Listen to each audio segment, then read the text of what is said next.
The views expressed and the opinions given by the individual host and their guests do not necessarily reflect those of ParaX, its affiliates, or its sponsors. It's coming. All these voices.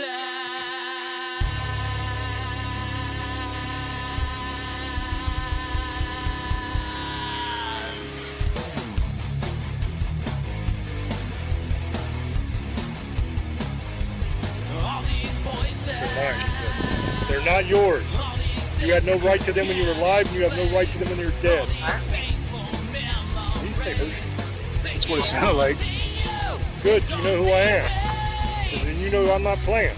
You're going to let those women go. In Jesus' name, you're going to let those women go. Is there a demon here watching us right now? Watching us right now. Hello, everyone, and welcome to another episode of Staring into the Abyss. I am your host, horror author James Hershey Jr., and with me, as always, my co-host, old boy James Ash. How you doing, brother? I am good, and Happy New Year's, everyone. Yeah, first thing we need to announce on the show, we've been off for a couple weeks for Christmas, New Year's, all that kind of stuff. But this is a little bit past now, the 8-year, I believe it is, anniversary of Staring, which is kind of cool. We've been doing this shit a long time. And in all those years, we've covered a ton of really interesting and really cool topics. But one we've never talked about is the one we're going to talk about tonight. This one is paranormal. It is supernatural. It is probably the most amazing artifact ever in the history of the world. It's the Shroud of Turin. Now, let's say right off the bat, we're going to get into the science here, okay? There's been a lot of new sciences coming out. They've done new testing on the Shroud and using technology of today, and there's some really, really cool results that I want to share with you guys. But we're going to kind of go through this step by step, and I'm going to do my best to explain it from memory the best I can. Okay, so if I screw up and miss a number or something like that, I apologize. I don't have notes. I don't have anything with me. This is all just from the noggin, and it's an aging noggin at that. I forget things sometimes. So let's start off by talking about the elephant in the room. In the 70s, 33 scientists went over to Italy to study the Shroud. They were invited. They had 120 hours that they had access to this thing around the clock, 5 days, where they could do whatever they wanted and take a look at it, okay? So one of the things they decided they were going to do, first of all, they said they couldn't figure it out. They didn't know how the image got there. It didn't make any sense to them. They couldn't figure out how it was done, okay? That it wasn't paint. It wasn't done by any means that they could understand or figure out. But they also were going to take samples for carbon dating. Now, it was decided they were going to do 3 samples in order to get an accurate date for carbon dating. So what they did was they cut a little bit off the corner of the Shroud. This is where people would grab it and hold on to it all the time. Okay, so it was the area that was most stressed and already had some little tearing and stuff going on there, so they figured that would be a good spot to get it from.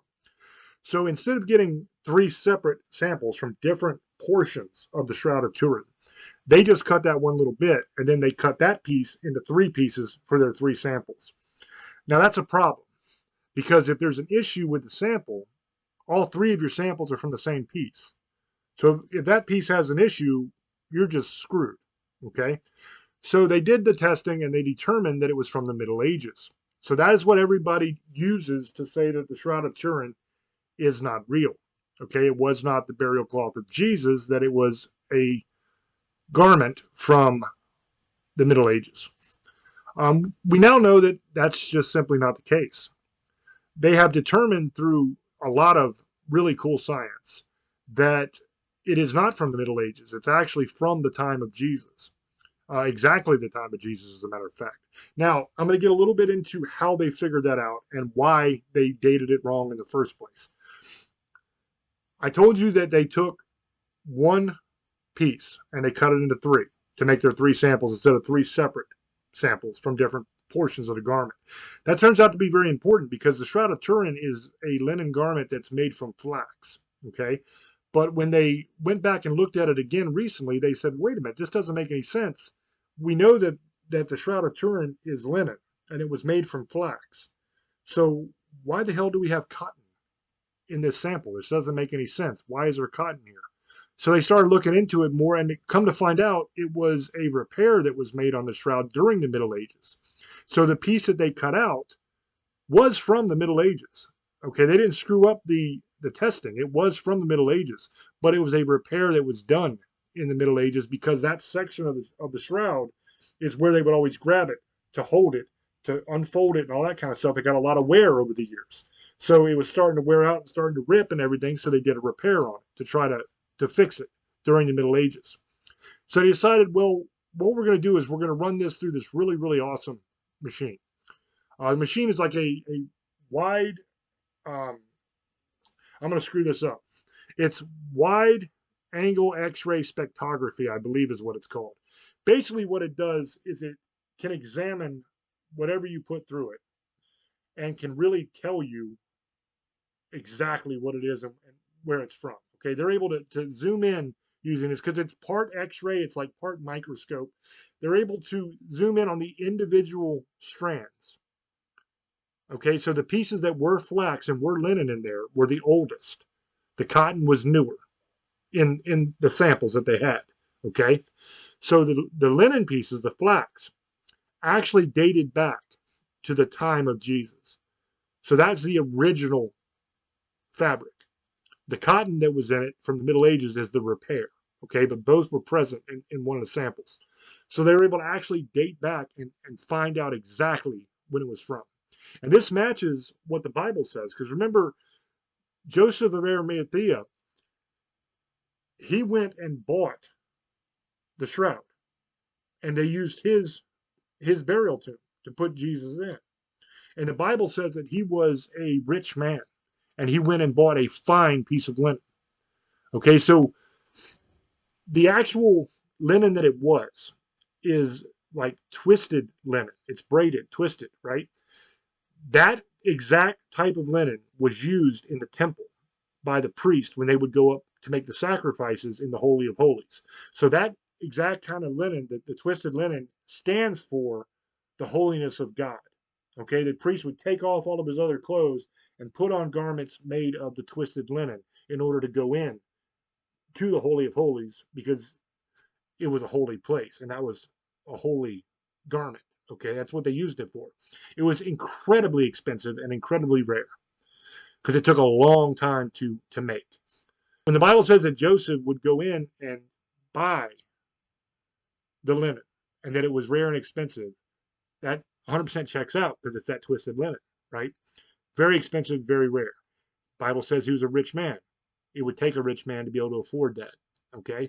So that all checks out. Goes back to the exact same time. Now, they found some very cool stuff on those fibers of the linen. They found blood. And the blood was very interesting. Very interesting. They did some testing on the blood. First of all, the color of the blood was very strange.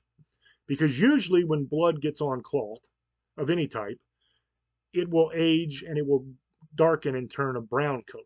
Okay, always. Well, almost always. You see, this blood was still red. It wasn't brown. It stayed red.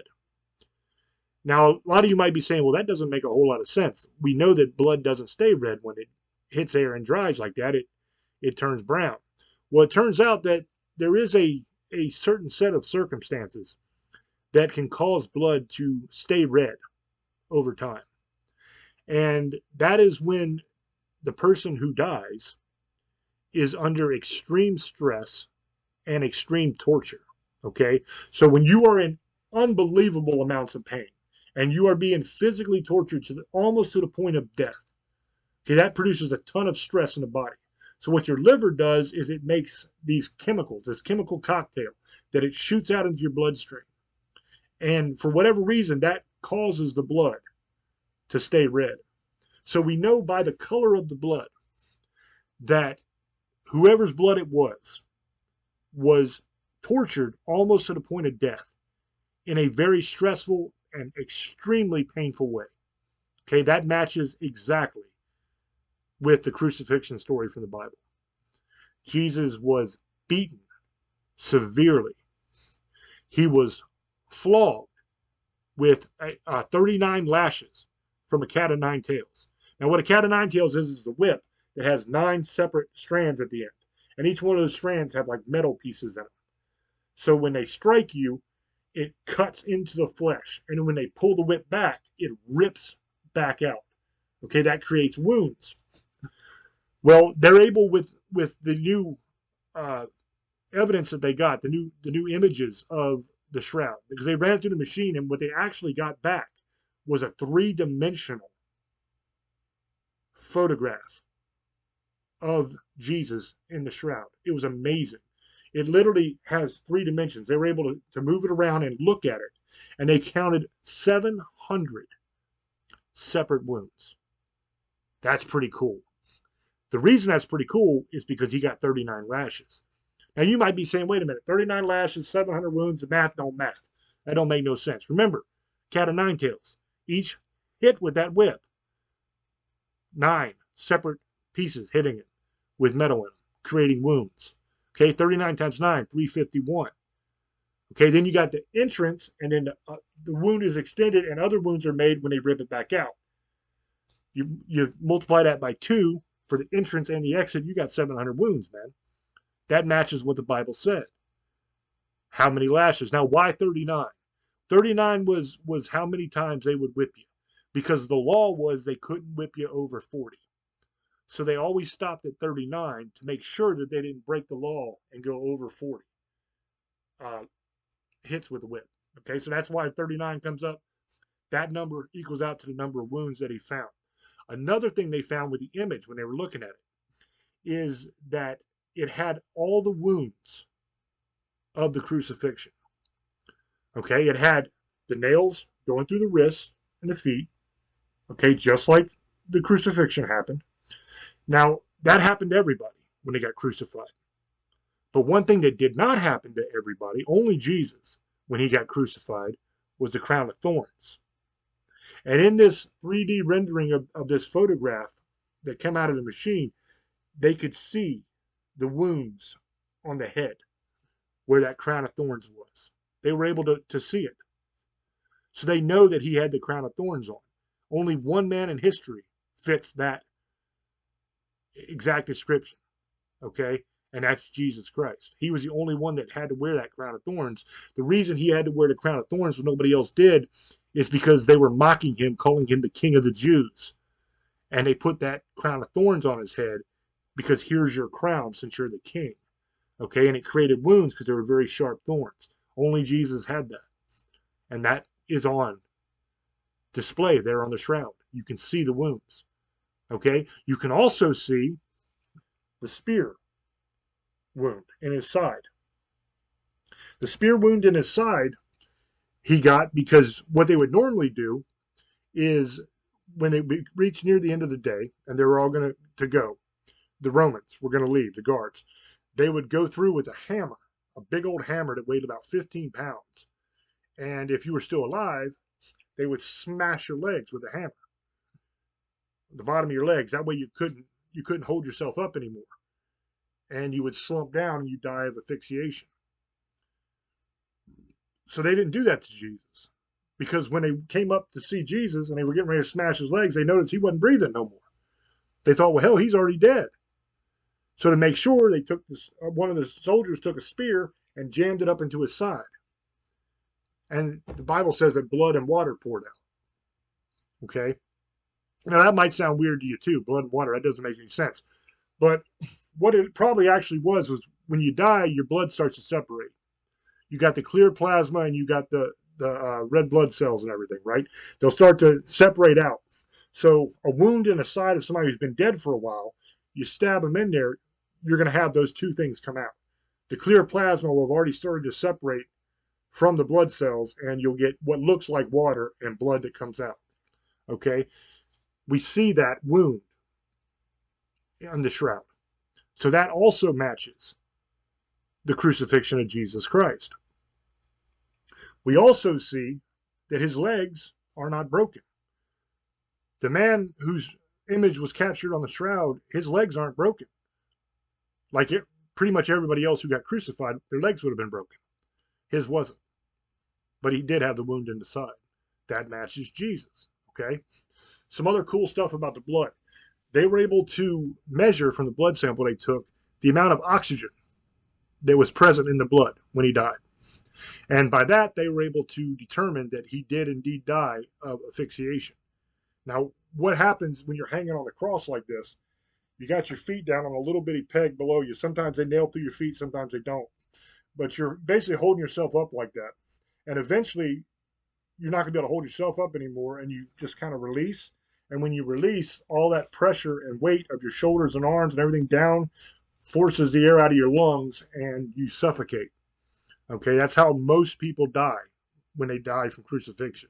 Because crucifixion is an incredibly painful and torturous way to go, but it doesn't kill you until you suffocate to death because you can't hold yourself up anymore. You don't have the strength. Okay, they were able to determine from the amount of oxygen in the blood that this person died of asphyxiation because of being crucified, which is pretty amazing.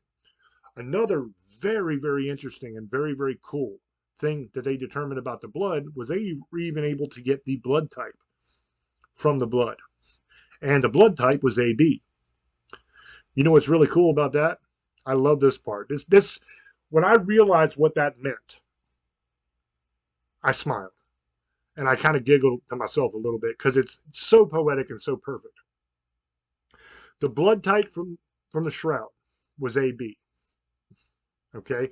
We've already determined from the crown, the spear side, all that stuff, this was Jesus. Okay? His blood type is AB. AB is a universal donor. Okay? So what that means is if you have AB blood, you can donate your blood and anybody can use it to survive. So an AB donor, a universal donor, their blood can be used to save anyone. And Jesus Christ shed his blood so that we could be saved. He paid the price for us. How amazing and poetic is that? How perfect is that?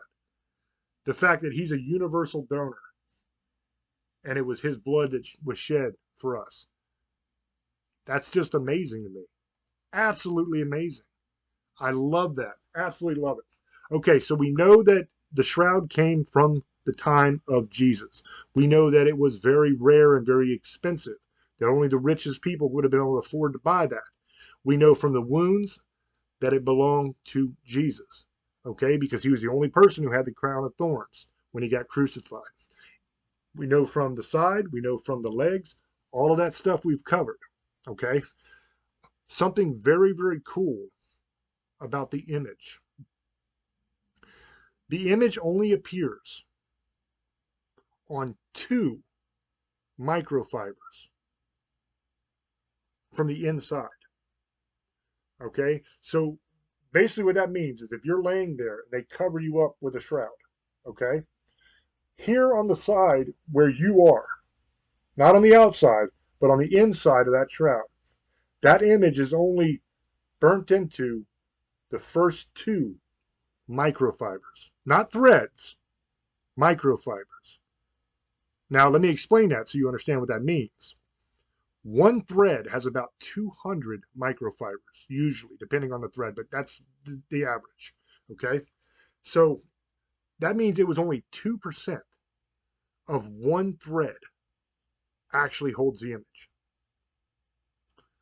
We also know that the blood was on the shroud before the image was placed on the shroud.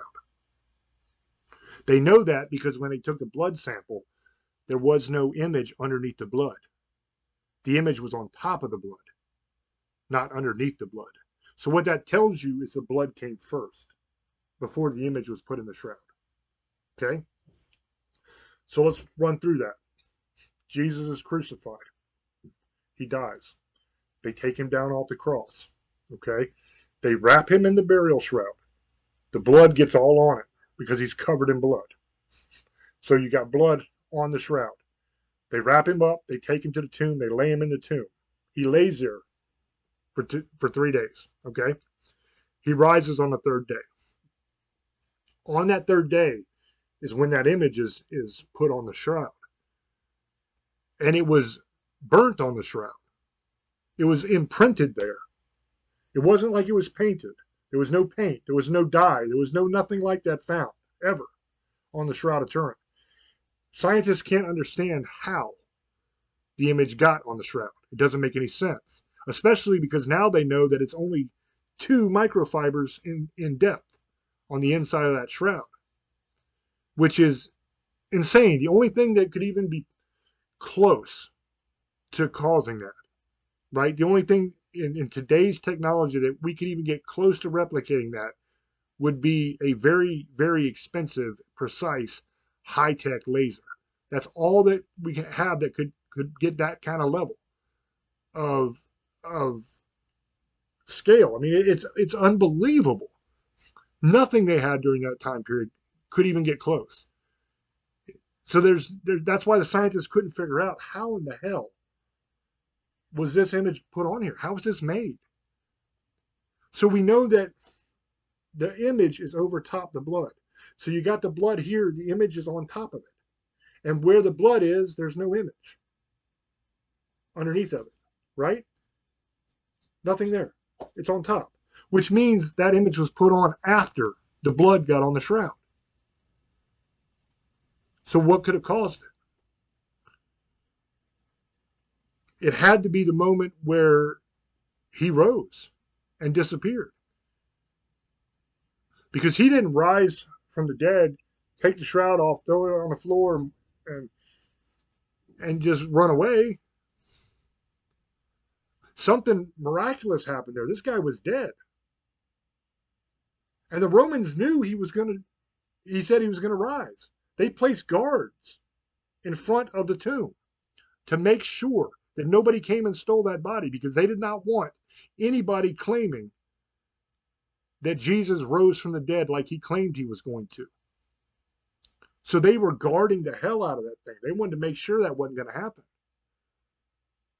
But somehow, he rose, left that image on that shroud, rolled away the stone in front of the tomb, and disappeared. Even though he was guarded, even though he was dead, you can't tell me that's not miraculous. The only thing that could have caused that image would be him transforming into his glorified body, into his spiritual form, and leaving. That's a supernatural event. That's the only thing that could have done it. Because I'm pretty sure there was nobody there in the tomb that had a high-tech laser from 2025 that was able to, with computer-guided precision, only etch the image on 2 microfibers of that linen. There's no way they could have done it. There's no way it's a forgery. It matches exactly the story of the Bible. Exactly. And then we have Mary, who went to the tomb and thought somebody stole the body because he's gone. So then John and Peter come running, and they see he's not here. And John sees the shroud, and he's like, oh my God, he did rise. So the shroud, not only is it the burial cloth of Christ, not only is it the most amazing artifact we've ever seen, because we don't understand even how it was made, but also it was the very first thing that convinced mankind of the divinity of Christ, of the fact that he did overcome death and rise again, just like he claimed he would. And it's scientifically proven. And it's historically proven. Do you know that most facts that we know about history are based on 1 or 2 sources in history? 1 or 2 people said something happened.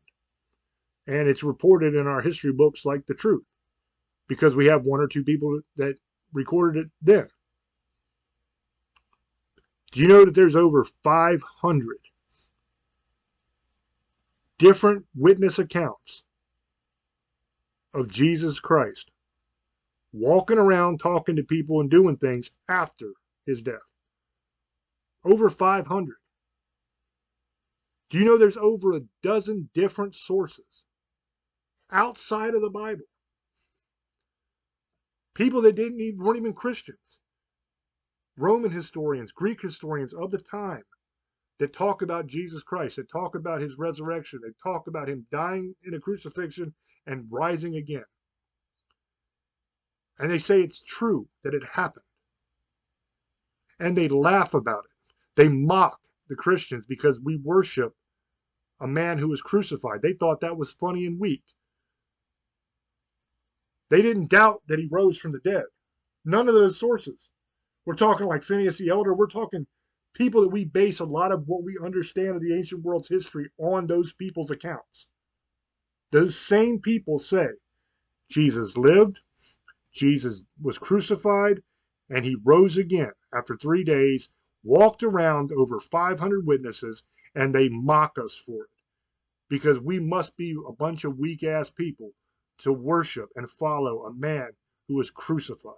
Because crucifixion was the worst, lowest, most disgusting way to die. It was used for like complete and utter humiliation of the worst people, right? So they would laugh about that. Oh, your God can't be that great because he was crucified. You know what I mean? It's the most historically backed up event in human history.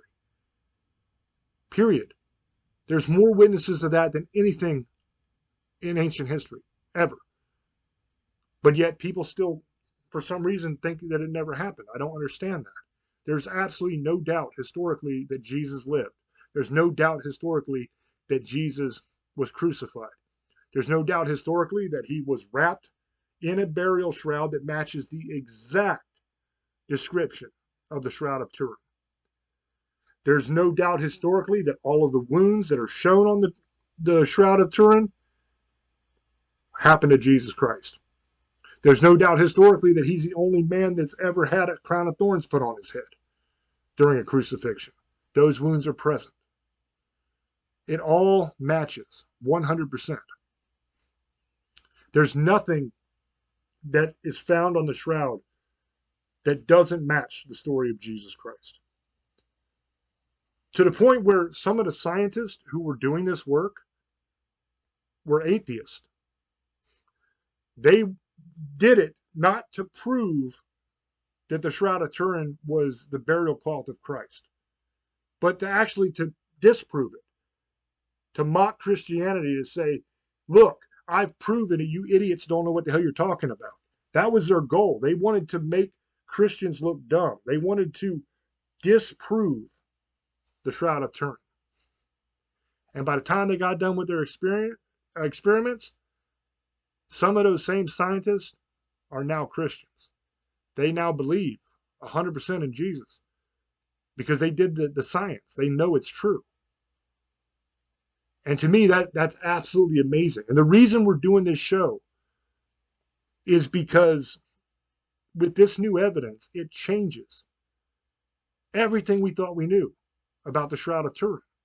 The Shroud of Turin used to be this really cool image, that science couldn't quite figure out. Christians always believed that this was the burial cloth of Christ. But the atheists and the secular people, they had that carbon dating to fall back on to say, look, it was Middle Ages, man. It wasn't true. And it was something they could laugh at us about. And so it was always something, it was a neat, interesting thing, but without knowing that it was Jesus Christ's burial shroud, it wasn't paranormal. It wasn't supernatural. There was nothing to really talk about other than the fact that it was a hoax, right? So we never did the show because there was no supernatural element to it, according to what we knew, right? There was mystery involved, yes, but there was nothing to talk about other than maybe what the scientists did in the 70s where they couldn't figure out how the image was put on there. That doesn't make a whole show. But with all this new testing, man, there's so much, and I went through it with you tonight, and it's absolutely mind-blowing to me. It's amazing. Now, I always believed that the Shroud of Turin was the burial cloth of Christ. Okay, so it's not really new information to me as far as changing what I believed, but we got a whole lot of new information. Like, I did not know that Jesus Christ had an AB blood type. How cool is that we know that now? That is amazing. You know, and the fact that that makes him a universal donor and he shed his blood for all of it, it's just so cool, man. I absolutely love that. I love it when the science backs up the Bible because it's important for people to know the truth. Okay. Now, if they would have done testing and they would have proven that the Shroud of Turin definitively was not the burial cloth of Christ, if they would have been able to prove definitively that they figured out exactly how that image was put on there and it was some kind of hoax, we would have reported that too because we would have had an answer, at least to that mystery. Well, now we have an answer to that mystery. And the people that did not believe in Jesus, they did not believe in God, some of them now do. And they all agree with these findings. All the scientists that worked on it agree, even the ones that don't believe. That they agree that, yes, this was the burial cloth of Jesus. That's the only person in history that fits it. And we can pretty much definitively say that now, that it's true. Which is amazing. And I think people need to know that. You know, they need to understand that whether you choose to follow Jesus or you don't, okay? This isn't a sermon to try to get you saved, although I would love for that to happen. Don't get me wrong. And if you want to get saved, that's amazing, wonderful, great. I definitely think you should. But the reason why people need to know that is because too many people think that Jesus wasn't real. Too many people, when they mock Christians, they say, oh yeah, we don't believe in some invisible man in the sky or some crap like that, right? You need to understand Jesus Christ lived. Jesus of Nazareth lived. He was crucified. He did rise again after 3 days. It's the most historically backed up thing that's ever happened. Over 500 witnesses, over a dozen historical sources from people that we base almost all of history on, their writing. All of them agree that it happened. All of them say it happened. It's the most historically backed up event ever. People need to understand that and know that that's truth. And then from there, make your decision, you know? But you got to have the evidence to make a good decision. Now, if you choose not to believe at that point, that's on you, you know, but at least now you have the information. So with that being said, I don't believe that I missed anything. I may have. If I have, and I think of it later, I'll come back. But I'm going to throw over to Old Boy and get his thoughts and everything on it, and then we'll move on from there. So go ahead, brother. Just before I get into this, just announce, because I know everybody, we've talked about it.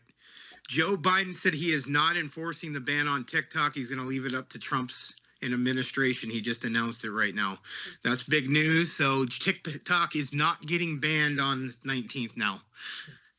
So he overruled the government. And said he's not enforcing it.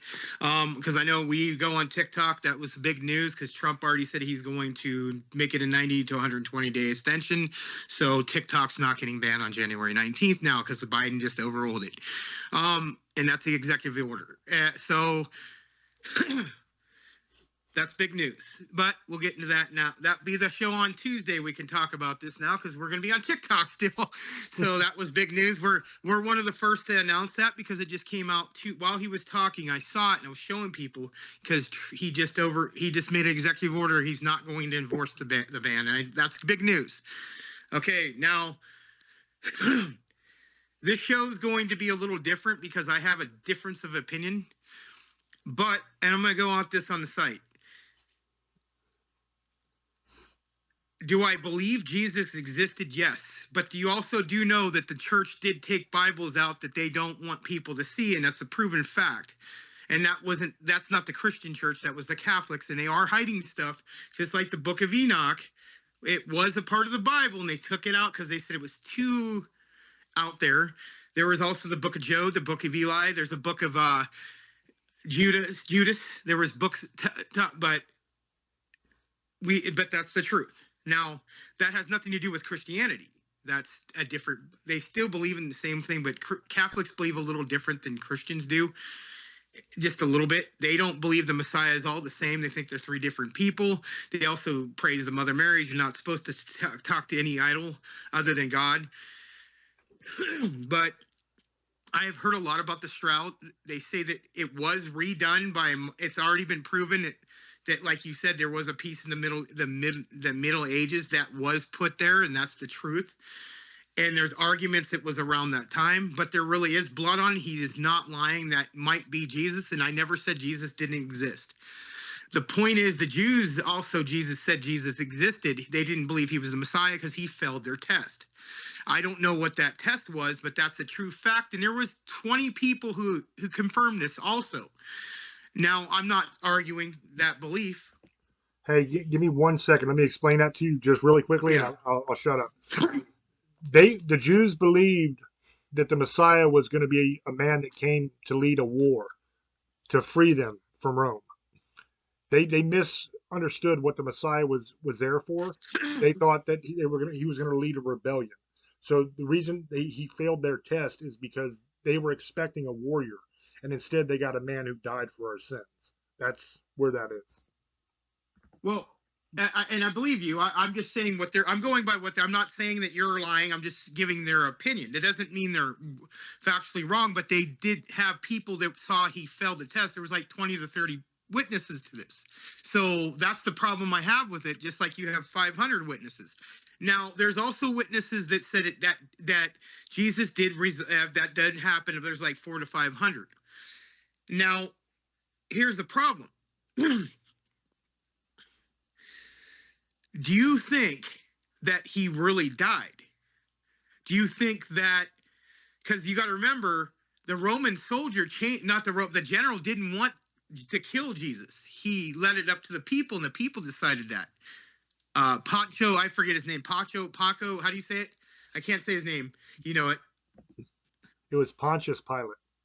Pontius Pilate. But Pontius Pilate ended up being a Christian. So do you think that knowing that he was a Christian, he did, and it's true that he went to God, and that's the truth. Do you think that he knew that he were going to do this? And I'm not saying they didn't beat him. That's true. But do you think that he manipulated where they didn't kill him and made it look like that? Because, yes, he let the people make the decision, but he didn't want to do it. Do you think that he made it look like he killed Jesus, knowing that it would look like that, and people would shut the hell up about it, and they got their way out of it? And I'm just saying a possibility, because it's the truth. He did go to God, that the Roman soldiers did too. So, and that's the truth. If you ever seen Ben-Hur, it talks about that. That movie's not, it is a movie, but it talks back in the 60s, and they did a lot more accurate on the Bible, like the So a lot of people got to realize this. I love the 10 Commandments. As crazy that sounds, that's one of my favorite movies. How the hell is that your favorite movie? I like Charlton Heston, and I think it was a very powerful movie. I don't care what you believe in. It was a very powerful movie because that really was going on to the Jews. They were getting tortured and killed, and a man who could have been a king of Egypt decided to go to his birthright.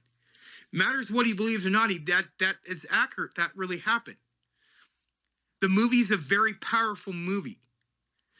I like movies altogether. It was a very powerful movie, and I think Charlton Heston was made to be Moses. And I'm not preaching, and I'm not sitting here, but that's one of my favorite movies. As crazy as that sounds, I like that movie. And I don't know why. And it had nothing to do with the whole God. It was just interesting to me because the story was great. It's probably one of the best movies ever made. I think that, what's his name? The guy with the bald head. What was the guy's name? Probably know. The guy who played the King of Egypt. Hugh Brenner. He was also in King and I. He was a wonderful actor. If you guys understand, he was very, very smart man. So was Charlton Heston. But he played that king very well, and Charlton Heston played Moses. You couldn't play any better than that. If Moses was real, Charlton Heston played that part perfectly. The guy was just a great actor. I've always liked the Planet of the Apes, and I'm not going away, but it's still talking about this. So people understand that I actually like that movie. I know a lot of studies have been done on the Shroud.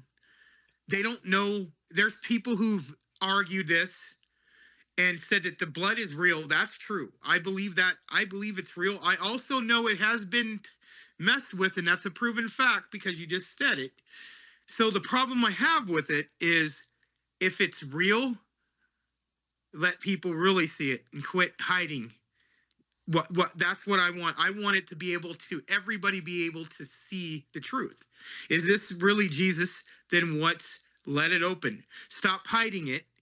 Open it, and I'm not the only one that says this. A lot of churches have said it. Let's see if it's the truth. Let's really. I know they've done X-rays, but they haven't took it out of the class. They you can only touch it because it's old, and I get that. And they are starting to do testing on it. That's great because I want to know the truth. I want to know, is this the true part of Jesus? Is this Jesus Christ? And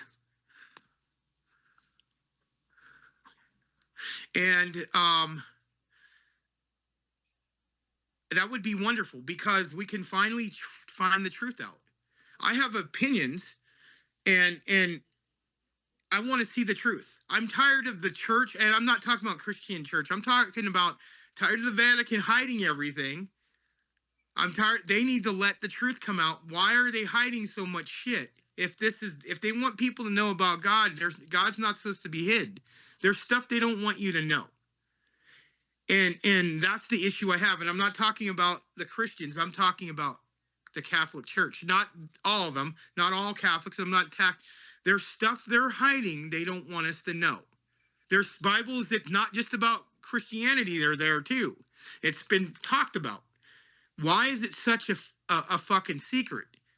It's like all these secret societies. It's always fucking secrets. Like, I get it. You got to have some things, but this is a religion. If you want people to believe, it's time to just let us all fucking see the truth. Stop hiding it. Because you know what the truth is? They got stuff that has to do with extraterrestrials they don't want people to know the truth about.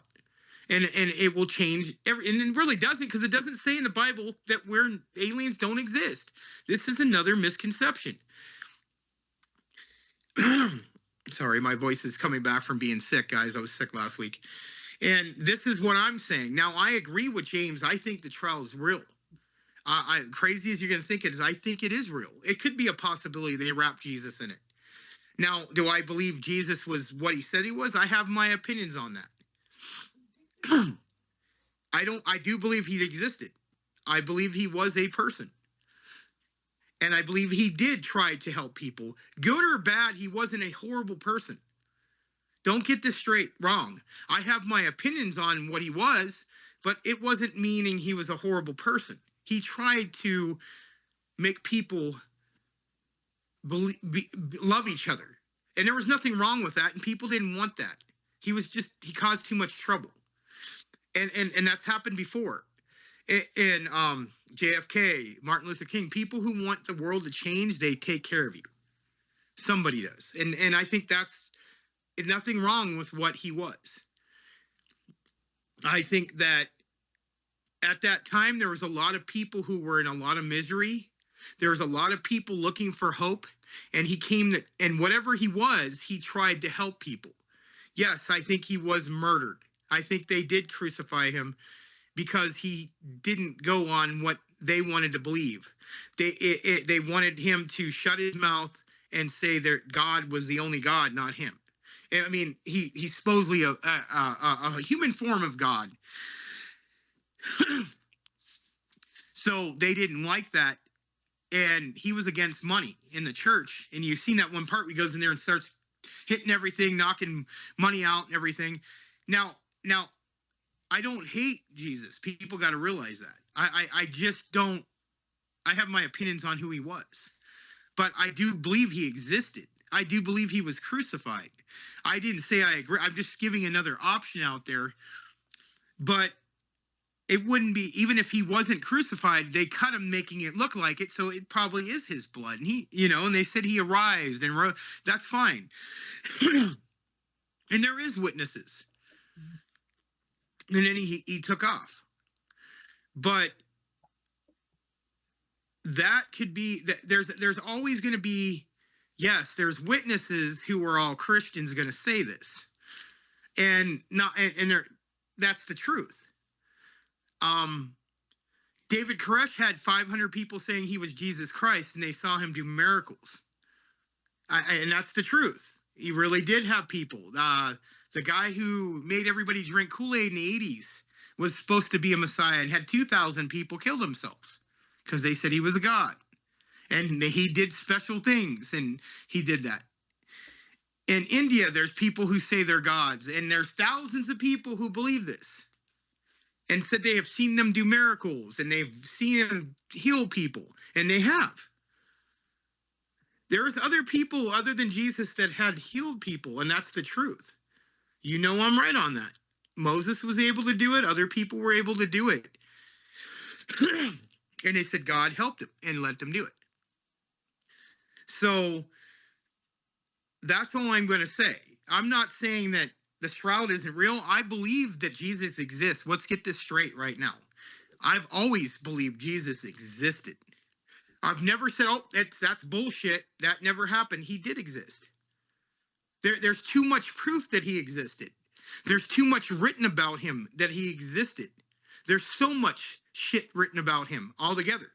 Not just in the Bible. There's a lot of history about Jesus existed. The Jews believed he existed. They just don't believe he's the Messiah. I'm not saying he is or isn't. I'm just saying the truth. That's what they believe. I know a lot of Jews. Now, the shroud has always been something that's fascinated me. I've always watched documentaries. I've watched a lot of history because I always wanted to know the truth. Is it Jesus? Now, there's arguments it was repainted over by Leonardo, and there's proof on that it was painted on. So that's why I'm saying I'm talking about the images, not the blood. The blood is real. The images is different. I think it might have been fading away, and he might have added a little color to it, and I don't argue that. That doesn't mean it wasn't real. It doesn't mean it wasn't an imprint. It doesn't mean that Jesus didn't exist. It didn't mean that Jesus wasn't what he was.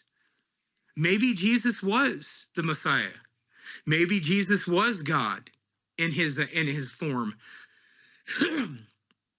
And maybe he realized that how it is to really be a human being and how hard it really is to be not perfect. We're not perfect and we'll never be. And if you look at it, maybe that was the best, not what happened to him, but maybe he finally realized how hard it is to really be a human being. We're not like gods. We can die at any time. He can never die. I mean, yeah, he might have died on the cross, but that was meant to be like that. Me and you could die at any time. We're not immortal. We can get sick. We might be strong, but we see a hot looking woman, we're gonna look, and that's not, you're not supposed to do that, but it's impossible. That's in our chemistry. It's hard. It's impossible almost. You're gonna be a sinner. But the point is, he came and found out how it is to be a human being. When you're perfect, it's impossible to ever think any different than what you're gonna think. And that's the point I have. We're not immortal. We don't know how perfect it is, because God's supposed to be perfect. I'm never going to be perfect, so I don't know how that's going to be. We're never going to live up to his expectations. But it's easy for somebody who's immortal to say that. I'm not immortal. I have too many sins. There's too much stuff I like. But that doesn't mean that you can't be forgiven, and I get what he's saying. And James is an honorable person. So if people hear this on the paranormal, what the fuck are you guys talking about Christianity? I'm not a Christian, and I'm talking about it. It has to do with paranormal. If he did arose, that doesn't mean he could have been anything. It could have been extraterrestrial coming here, and it still doesn't mean he's not a god. I'm just saying the point is he existed. I want people to know that's my opinion. I don't care what you think. There's too much stories about him, and it isn't just in the Bible. It's true. He was around. It's impossible he wasn't. I'm just sorry he does. There's too many proven on it. Even the Muslims believed that he existed, and that's what I'm saying. He did, and this is something probably people are aware. You're actually agreeing with Hershey on this. I do. Jesus Christ existed. I have a different opinion, but that's the truth. I've done a lot of studying on this. You have to study what you don't like. I'm not going to sit here and see a lot of things with my head, guys. That's how I'm born. I don't have a sponge. Like, I have to reread the same thing over and over again, and then it finally will get it to me. That's why it's just how I am. But I think so fast. Like, I'll come up with shit that people are like, well, what the fuck? How did you think about that? It's just how my mind works. I think about 3 different things at a time. And that's how my head works. And that's the way I'm looking at it. I'm looking outside the box. It's not wrong to be in any belief. If you believe in anything, that's fine. I get it. Why wouldn't you? Why wouldn't you want a God or anything you believe in to be for some bad people to get what they deserve? People who do bad things, the people get their karma back, and they'll get what they deserve. And who wouldn't want that? The problem I have is it's just how it's all ran. But that's a whole nother issue. But if you guys want to look this up yourself, the Shroud's everywhere. It's National Geographic, the Travel Channel. There's probably thousands of hundreds and thousands of documentaries. Go look it online for yourself. Read it up. And whatever James is talking about, he'll tell you where to go. I'm not here to debate that the Shroud is fake, because I believe it existed. It does exist. I believe it's real. I mean, I'm not going to lie and say it wasn't doctored, because there's proof on that. There was people who fucked with there's proof on it. Now, it doesn't mean that it's fake-o. It means that people just might have, upgraded it, got it looking a little better, and that's nothing wrong with that. The blood thing's true, I believe. And what he's saying is the blood is red still. It's not a brown color. That's true. I've read that so many times. He's not lying about that. That's the truth, and it's AB negative, positive. So it can be universal.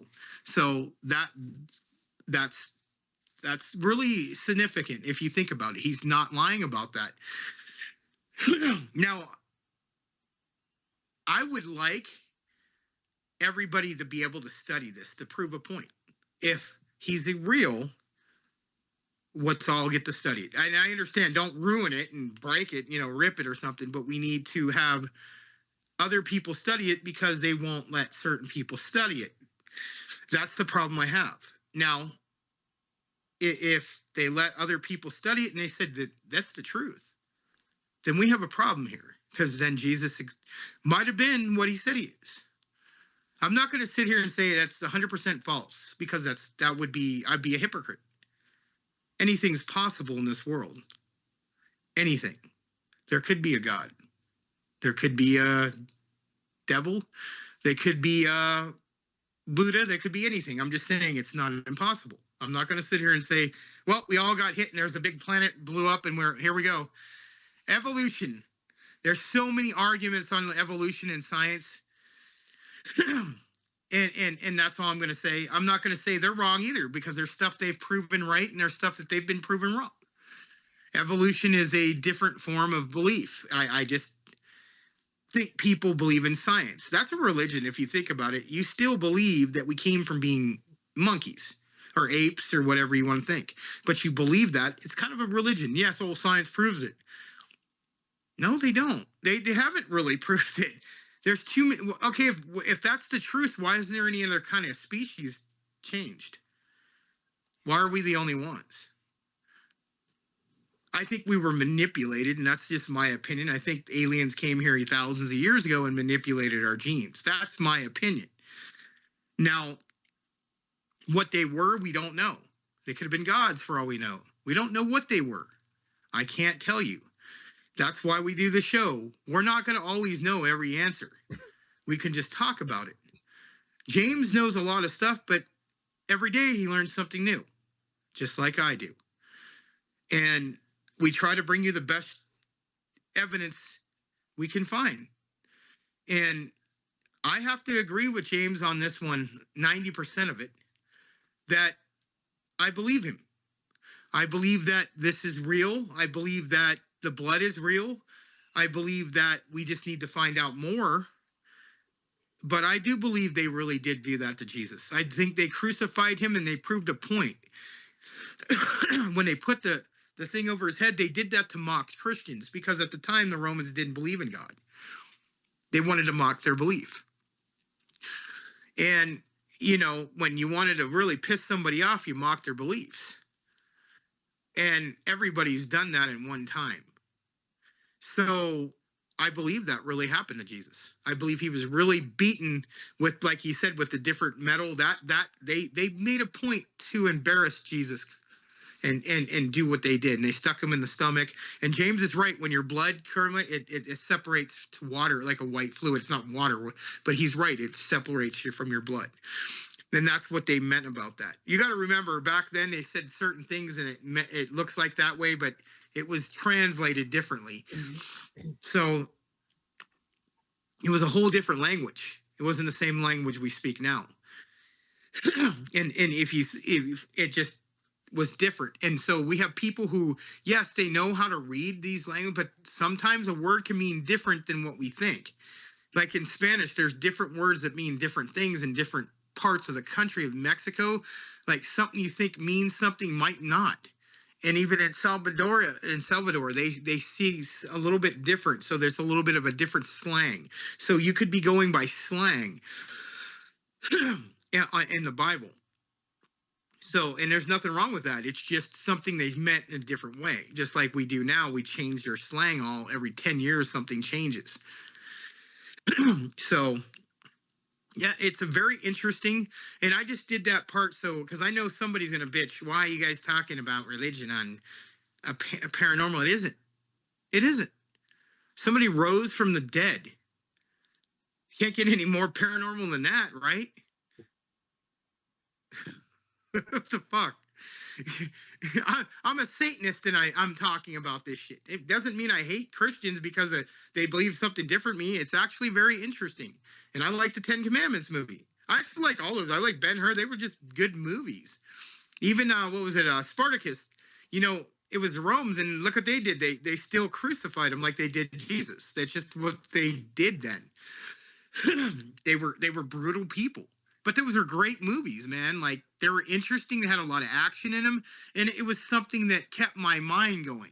It was just a storyline. It was great. And it didn't matter what the story was about. It was just a great movie. And I enjoy it. Doesn't mean I got to stop doing that. I even liked watching Passion of Christ. It was a good movie.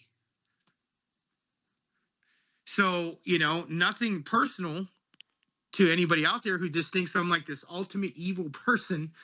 I'm not stupid. I'm very smart.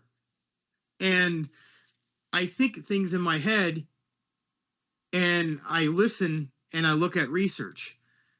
The Shroud is real. I've seen it with my eyes.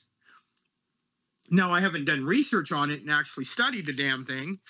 And I'm taking it from a couple people who have. But certain religions are going to say certain things because they're paying for it.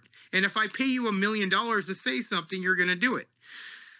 I want somebody like me and James to go in there and look at this thing, and then we'll see what we can find out of it. Now, I'm not a scientist, but James is, and I would like to see James be able to look at this because this is something that he wants to know, and he wants to figure it out. I mean, I don't know if it's going to happen because they were nobodies like that, but that would be great because James would study this thing. He would study the Shroud. I could tell you right now, he probably spent a year writing books about this thing. And I could tell you that's something he would love to do. It's something important to him. Christianity is important to him. It isn't really to me, but it's important to him, so it makes him happy. That's all that matters to me. Whatever he wants to believe is what he's going to believe. Whatever you're going to believe is what you're going to believe. You know what? If you want to save somebody, my personal opinion is let them find it out for themselves. The only real way you ever figure out anything in life is you have to do it yourself. Yeah, you can have help, but you have to figure out your own path in your own life. if you're raised to be a Christian or a Catholic or a Jew, you're going to 90% of the time you're going to be raised because somebody told you something. If you don't go out and study it yourself, and I'm talking about with any religion, and figure out what you want to be in your life, then you're always going to do this. Now, James has gone back and forth in beliefs, and then he finally believed in God. And that's noble of him. That's his belief. There's nothing wrong with that. He had a traumatic incident that happened, and I get it. It makes him feel good. If he says he's talked to God, I don't think he's lying about that. That's fine. I've died before and I didn't see nothing. I know other people have died and they said they've seen God. There's some people said they've seen hell. There's some people said they didn't see nothing and they don't believe in God. So doesn't mean everybody's lying. So all I'm going to say is do your own research. Go look this up, see what he's talking about, and then make your own opinion. Put it in the comments. That's the best way, because honestly, I'm not a big research person like this, but I know a little bit about this because I've always watched stuff about this. I watched it when I was a kid, so I know a little bit about that. The Shroud was a very interesting piece because it does have the outlines of Jesus. But like you said, in the Middle Ages, somebody messed with it, and that's a proven fact. So that's the only issue I have, but I wish we would be able to see everything. I'm so sick of the hiding, everything they're hiding from us. Why has it got to be a secret? It would be nice to know everything. I'm not saying we all got to know everything, but it would be nice to know everything. Let people see this, not now have guards and have it locked up, but it would be, I think you can now. I think they have it where you can just look at it real quick through like a glass thing, but I would love for people to be able to look at it and study it. Somebody like James would be great because he really would do it. I know he'd be there. Like I said, he would be there, and he's interested in that stuff. So I was just making sure, because I know people are going to say this is about we're getting no, it's not. It's very paranormal if you think about it, because he rose from the grave. He did some things that people, he walked on water. He made water into wine. He brought fish. He casted out demons. He helped the crippled walk again. He washed the feet of a harlot when he didn't have to prove a point that he was no better than her. So that's not bad. That's not a bad person to me. Believe it, if he was God or not, that's not a bad person. Doesn't mean he's a horrible person. And I want people to understand that. It's just that I have my opinions, and that's just me. So that's the way I was going to, because I know somebody's going to say, well, aren't you believing this way? And, well, that doesn't mean I'm an idiot and I don't see shit. You know, if I see a boat that was like, you know, there's stuff proving that stuff in the Bible. We have seen it. Babylon, all that shit existed. They have proof of it. They also have proof that the city of Atlantis existed, and it wasn't in the Bible. They also have a proof of Samaria. They also have proof of other things that we don't know what the hell they are. If you go into some of these Amazon temples, they had pictures of aliens. What the hell are they? We never know. We will one day, but we'll probably won't be here. But that's why I was saying that I think this is a very interesting thing, and I'm probably going to look up more about it. But that being said, I'm starting to cough because I'm getting over this cold. But I kind of agree with James on this. Surprising. I want to answer really quickly a couple points that you brought up. The first one about Leonardo da Vinci touching it up. One of the main things that the 33 scientists in the 70s, I believe it was 78, but I'm not going to say an exact year because I might be wrong. I'm doing all this by memory. But I know it was in the 70s when those 33 scientists went to examine it. The main thing they were trying to prove is that it was a fraud. So their hypothesis was that it was an artist that put it on there, that it was either paint or dye or something like that they put this image on with. So they tested. They tested for everything that they could think of. And there was not found, and there never has been found, any paint, any dye, anything like that in the shroud. It's just not there. Believe me, they tried to find it. They went over it with a fine tooth comb because that was their main point, was that it was a fraud, and they couldn't find anything. And at the end of that 5-day period, that 120 hours, they just kind of said, we don't know how the hell they made this image because there's no dye, there's no paint, there's no anything. So if they couldn't find not a single molecule of paint or dye in the entire shroud, that pretty much tells you that Da Vinci did not repaint that. So that's not true. Okay, the other thing that old boy asked, if I thought that he actually died on the cross or not. Yes, he absolutely died on the cross. You mentioned the Passion of the Christ.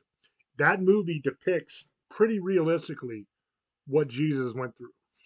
So you got to see how badly he was beaten, how badly he was whipped, the physical shape that he was in when he was going to the cross. He had to carry his own cross on his shoulder all the way down the street and up the hill to be crucified on that cross. And if you remember correctly, he couldn't make it. He fell because he couldn't even carry the cross because he was so hurt and so exhausted, and he was so close to death already from the beatings and the whippings and all the stuff that he went through.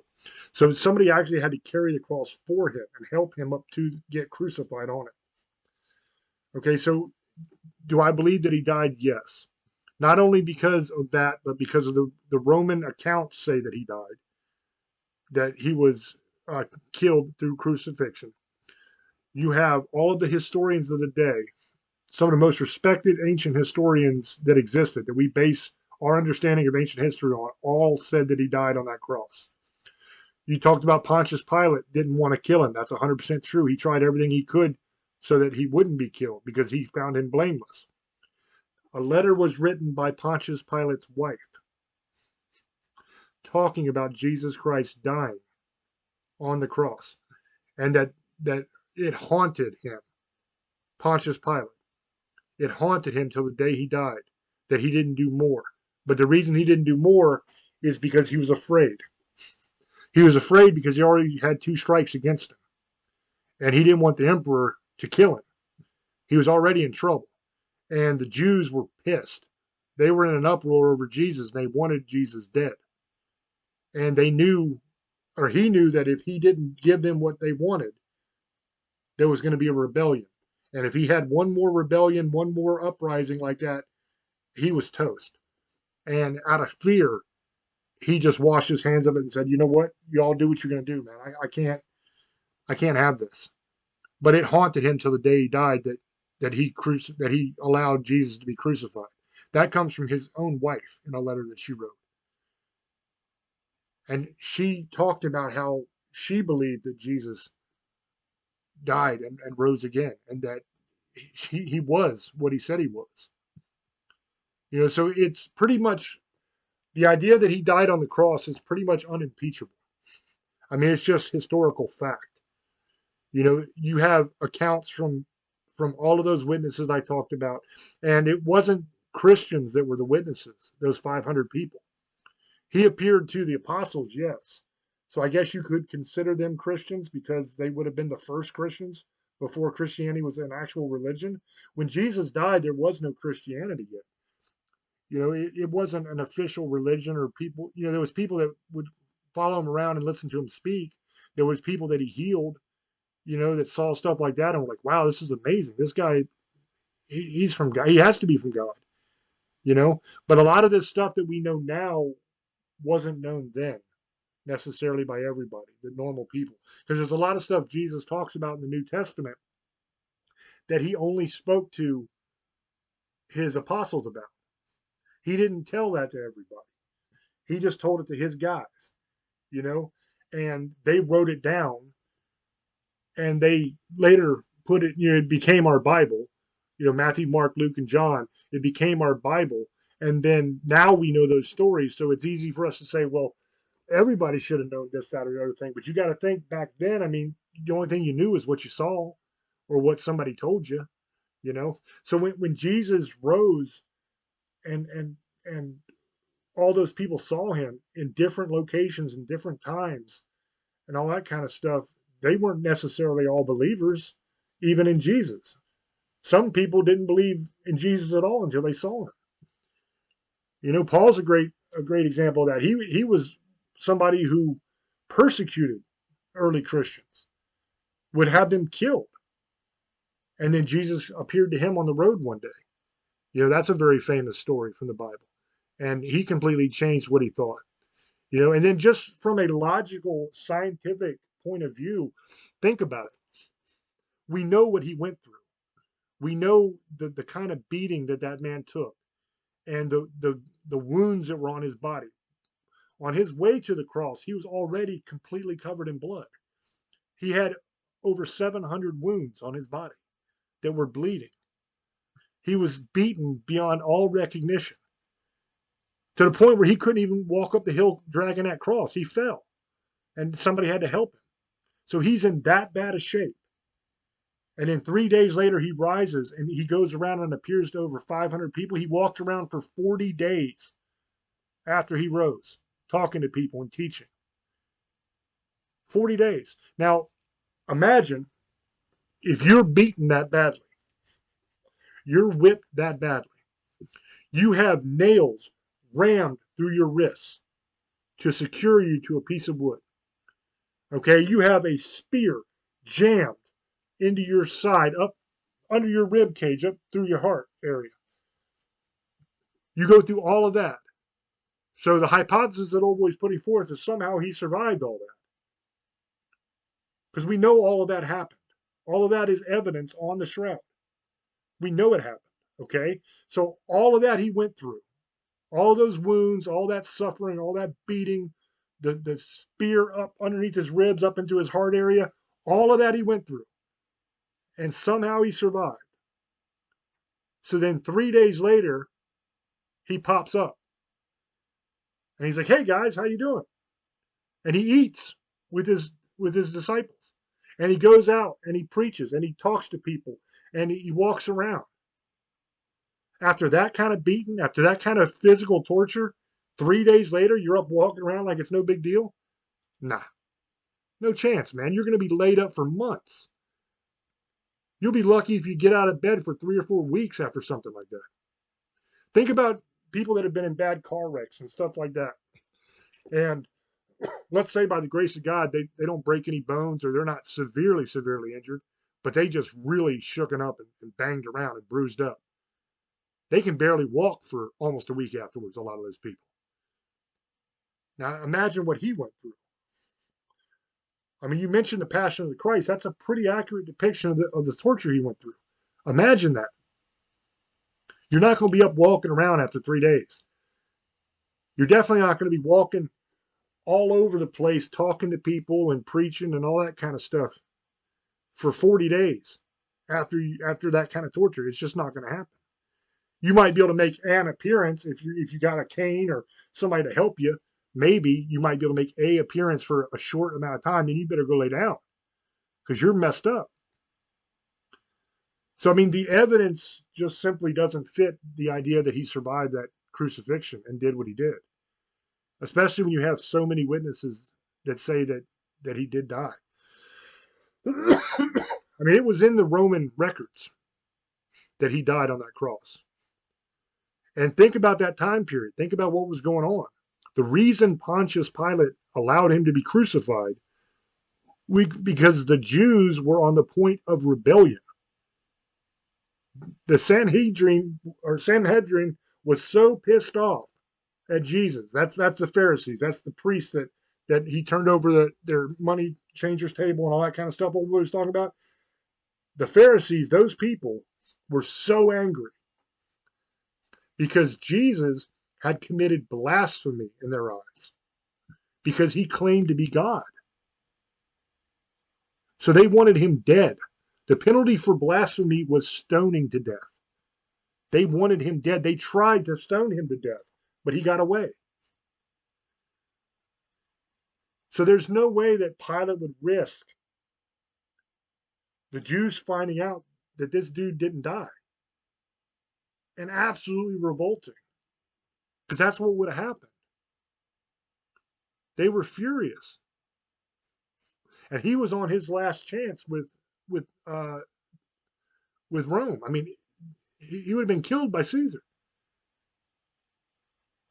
So there's no way he would have risked that. And we know from his wife that he didn't risk that.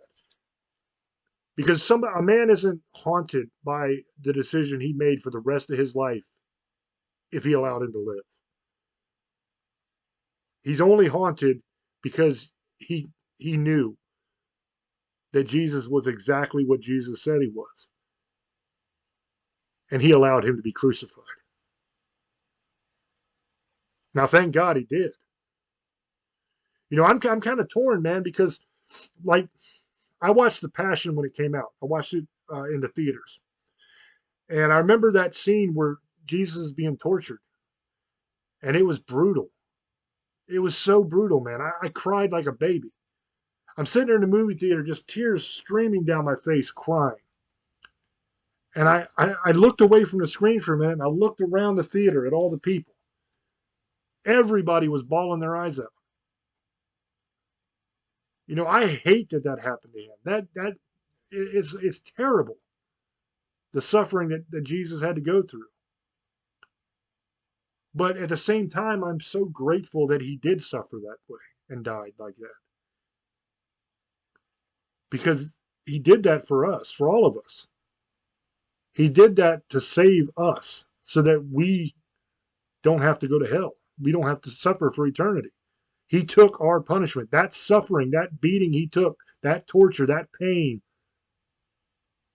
that we deserve that. That should have been us. That is the wages of our sin. So I'm grateful that Jesus did what he did. And at the same time, it breaks my heart that Jesus had to do what he had to do. It breaks my heart to think of the way he suffered and what they did to him. And it pisses me off sometimes when I think about it. There's a part of me when I watch that movie, man, I get angry too. Yes, I'm bawling and crying, but I also get angry because I'm like, that's my Savior. I don't know if I could have just stood there while he's being crucified and not done anything or tried. Yes, I would have been killed almost immediately. I guarantee that. I'm not saying I'm Superman. I'm not some badass that would have went and beat the shit out of all the Romans and saved Jesus. That wouldn't have happened. I would have died. But I don't know if I could have sat there and watched that. Because knowing how much I loved Jesus, and I didn't even know him. Like I wasn't there. Imagine his mother, his family, the disciples, man. Imagine those people that lived with him, that hung out with him all the time, that loved him. Some of whom, like Mary, who he saved. Mary Magdalene was possessed by many demons and was just having a horrible time. Jesus saved her. There was so many people that he saved, and so many people that he cured and healed, and all of those people sitting there watching that happen to him. Heartbreaking, man. And that tells you how scary Rome must have been, that nobody tried to do anything about it. I mean, Rome must have been, you read in the history books how bad Rome was and how scary they were and how dominant they were. That kind of illustrates it perfectly. The fact that they are that badass that you're like, man, I love Jesus, but I don't want to go through that. They're going to do that shit to me if I try to do anything about it. That had to be the thought. It's just horrible to think about, man. But yes, to answer the question, 100%, he died on that cross. And 100% he rose again after 3 days. That's what the evidence says. I have a background in science. I need evidence. I don't just believe stuff with no evidence. And the overwhelming evidence is that Jesus Christ lived, he was crucified, and he rose again. That's what the evidence says. You may not like it. It might piss people off. It might go against their worldview or their religion or whatever, but it's the truth. The truth is the truth. And the overwhelming evidence is that God exists. And I want to do a whole show on that, but we won't do it here on Staring.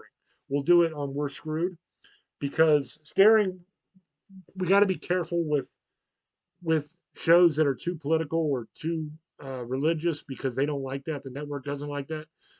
So if we do something like we did tonight, it has to be based on a paranormal, supernatural kind of thing. We can't just have a discussion like this without it having some kind of tie-in. You know what I mean? But on We're Screwed, we're freer to do it. I'd love to do the show on Staring. I really would. I would love to do absolute proof that God exists on Staring into the Abyss. That'd be amazing. But it's just, unfortunately, the network we're on, they don't like that. So I doubt that would ever actually be able to happen. But we will do that show on We're Screwed. And I'll go through and I will explain myself. I will explain scientifically why God exists and prove it beyond a shadow of a doubt. And that'll be a damn good show. And we'll do that here soon, a week or two. I don't know.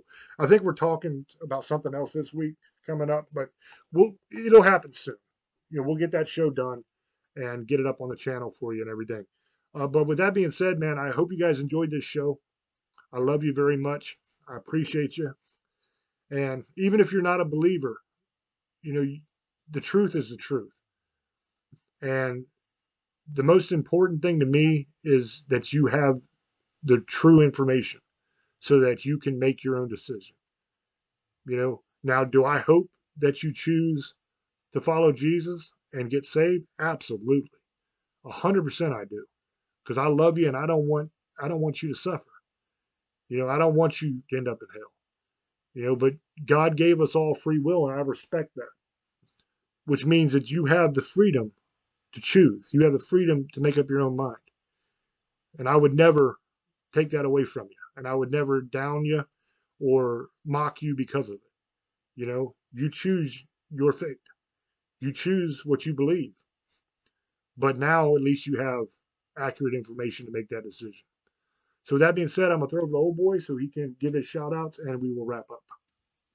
I want to thank everybody for listening to the show on Parax Radio every Sunday nights at 9 Pacific time, or 9 Pacific. Is it, no, 10 Pacific, right?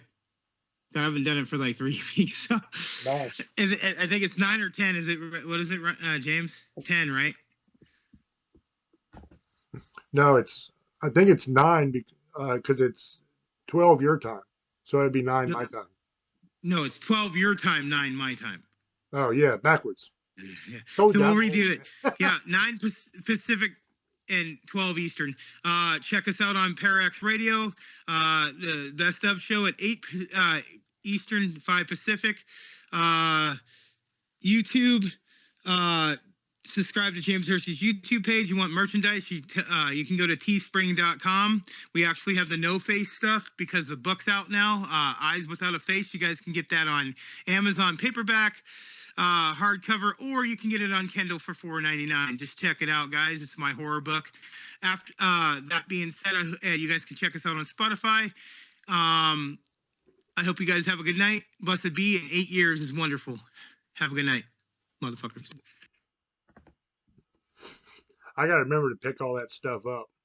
Like, y'all see me every once in a while do this and put something in my mouth. What I'm putting in my mouth is a cough drop, a honey and lemon cough drop, because it helps my throat. My voice keeps me from coughing when I'm doing the show, because when I talk too much, sometimes I get that tickle in your throat, and this helps. So what I do is I'll keep them here in my hoodie. I'll have all these little cough drops, and I'll pull one out and I'll open it up and pop it in my mouth, ball up the paper, and shoot it across the room. Now, across the room is a trash can that I keep to throw all that stuff in. And I'm sitting here in my studio.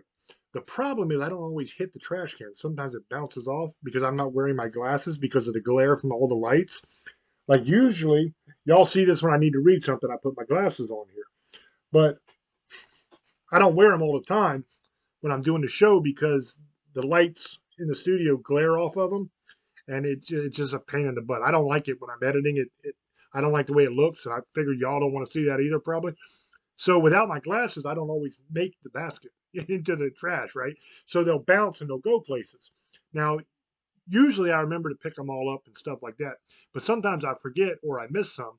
And then my wife will come in to the studio, and because she always comes in and cleans up after me all the time. Because see, I try to clean up, but apparently a man's version of clean and a woman's version of clean are not the exact same thing. Apparently we are very much deficient in that category. We don't clean well enough to suit women. So she'll come in to clean up after me because I can't do it right. You know what I mean? And then she'll see like cough drop wrappers all over the floor and shit that I missed. And then I got to hear about it. I got to get in trouble. So I've got to remember to try to find that one I just missed and pick it up. But anyway, thank you guys for watching the show. I hope that you enjoyed it. As always, up to you to make up your own mind. Now you have the info, and we will catch you on the next one. Till we speak to you again. Love many, trust few, and do harm to none. God loves you, and so do we. Bye-bye.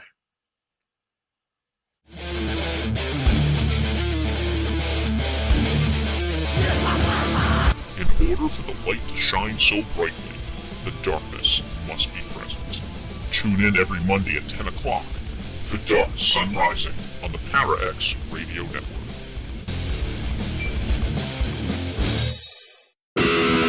Hey, this is Lee. And this is Michelle. And this is Dustin from the Dead Zone. Your source for everything paranormal.